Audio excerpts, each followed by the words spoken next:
South Africa এবং ভারত তাদের one day series শেষ হয়েছে, এবার টি-20 সিরিজ খেলার পালা।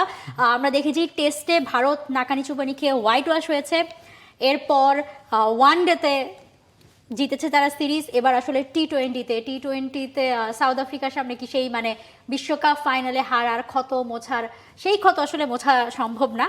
তারপরও যদি ভারতের মাঠে আরেকবার ভারতকে টেস্টের পর টি-20 সিরিজ হারাতে পারে, 5 ম্যাচের টি-20 সিরিজ এবং যেভাবে সাউথ আফ্রিকা টেস্ট সিরিজটা খেলেছে এবং ওয়ানডে সিরিজেও আমি বলবো যে ওয়ানডে সিরিজে দুর্দান্ত একটা ম্যাচে 350+ স্কোর, যে ম্যাচটা তারা জিতেছে সেই ম্যাচটা তারা চেস করেছে। বিরাট কোহলির সেঞ্চুরিও সেখানে এনাফ হয়নি। সব মশার বিরুদ্ধে সুরক্ষা দিতে এলো বসুন্ধরা এক্সট্রিম অ্যারোসল, মশার বিরুদ্ধে এক্সট্রিম সুরক্ষা। ইন্ডিয়ার ম্যাচ জেতার জন্য এবং পুরো সময়টা জুড়ে পুরো সিরিজটা জুড়ে তারা আসলে বেশ ভালো ক্রিকেট খেলে আসছে এবং আপনি ইন্ডিয়ার মাটিতে ইন্ডিয়াকে গিয়ে হারাবেন, সেটা যে কোনো ফর্মেটেই হোক, সহজ কাজ না এই সময় এসে। এবং সেই কঠিন কাজটা সাউথ আফ্রিকা যেহেতু করতে পেরেছে এবং টি-20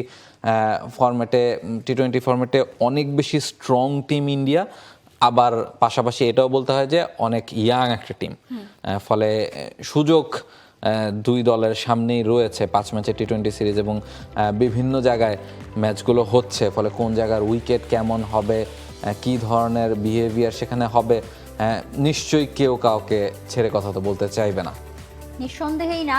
এবং যেই কথা বলছিলেন আপনি যে strong team, India strong team না কোথায়, কারণ আপনি টেস্টে চিন্তা করেন যে ঘরের মাঠে একটা দলকে কেউ হারাতে পারছে না, তাই না? 20-25 বছর হয়ে যাচ্ছে তাকে কেউ হারাতে পারছে না, অবশেষে সাউথ আফ্রিকা সেই ভাড়াটা হোয়াইট ওয়াশ করে তাদেরকে কাটাচ্ছে।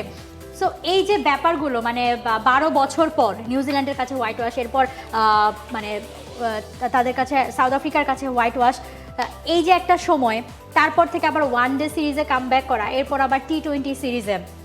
এবং আজকের যে প্র্যাকটিস সেশন ছিল ভারত এবং সাউথ আফ্রিকার এই দু দলের, যেখানে উড়িষ্যাতে যেখানে ম্যাচটা হবে প্রথম টি-20 ম্যাচটা, সেইখানে কিন্তু আজকে দুই দলের প্র্যাকটিস সেশন ছিল। ভারতের দুপুর থেকে ছিল আর সাউথ আফ্রিকার এই সন্ধ্যা থেকে। তো এই উড়িষ্যার এই মাঠটাতে উড়িষ্যার যে ক্রিকেট অ্যাসোসিয়েশন আছে তারা এটা উন্মুক্ত করে দিয়েছে দর্শকদের জন্য, যাতে দর্শকরা মাঠে এসে প্রিয় খেলোয়াড়দের প্র্যাকটিস সেশনটা উপভোগ করতে পারে, তাদেরকে কাছ থেকে দেখতে পারে।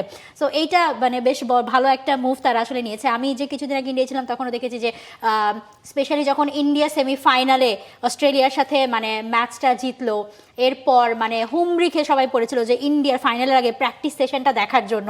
দর্শকরা মাঠের আশপাশ দিয়ে এভাবে উকিঝুঁকি দিয়ে দেখছো যে স্মৃতি মান্ধানা তাদের আসলে দেখতে পারে কিনা। সো আর পুরুষ ক্রিকেট দল হলে তো কথাই নাই, তাদের তো হিউজ ফ্যান বেস পুরো ইন্ডিয়াতে। সো স্কেডিউলটা যদি আমরা একবার দেখে নিই। এক্স্যাক্টলি, প্রথম টি-20 ম্যাচটা আপনি যেটা বলছিলেন উড়িষ্যায় কাটাকে, এবং দ্বিতীয় টি-20 ম্যাচ চণ্ডীগড়ে, তৃতীয় টি-20 ম্যাচ ধর্মশালায়, তারপর লখনৌ, তারপর শেষ ম্যাচটা আহমেদাবাদে অনুষ্ঠিত হবে। ফলে সেই টি-20 সিরিজটা বেশ জমবে, যেমনটা জমে নেই টেস্ট সিরিজ, মোটামুটি এক পেশে লড়াই হয়েছে টেস্ট সিরিজটা। শেষ 5 টি-20 আমরা দেখতে পাচ্ছি ভারত এবং সাউথ আফ্রিকার মধ্যে। শেষ 5টার মধ্যে 4টাই ইন্ডিয়া জিতেছে এবং একটা মাত্র সাউথ আফ্রিকা জিততে পেরেছিল। এবং এই 5টার মধ্যে সবশেষ 5 নম্বর সবশেষ পুরনো যেটা জুন 29, 2024, এটা হচ্ছে ফাইনালটা, বিশ্বকাপের ফাইনালটা, যেটা ভারত জিতেছিল মাত্র 7 রানে। এরপর বাকিগুলো আমরা দেখতে পাচ্ছি যে এখানে সাউথ আফ্রিকার জাস্ট একটা ঘরেই নাম রয়েছে।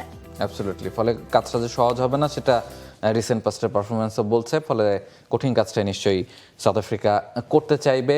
For more updates, subscribe to our YouTube channel and click on the bell icon. Follow us on Facebook and Instagram. Download T-Sports app to enjoy exciting games and highlights. Visit tsports.com.